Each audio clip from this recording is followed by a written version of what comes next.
Meaning of fable. Fable. Fable. Fable. Fable.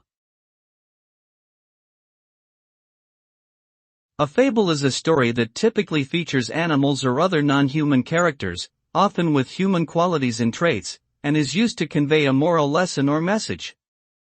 Fables are often short, concise narratives that illustrate a particular moral or theme, and are commonly found in literature and folklore from around the world. Whether cautionary tales of greed and hubris or stories of wisdom and humility, fables offer readers and listeners valuable insights into the complex and multifaceted nature of human life and behavior, and are a timeless source of entertainment and education.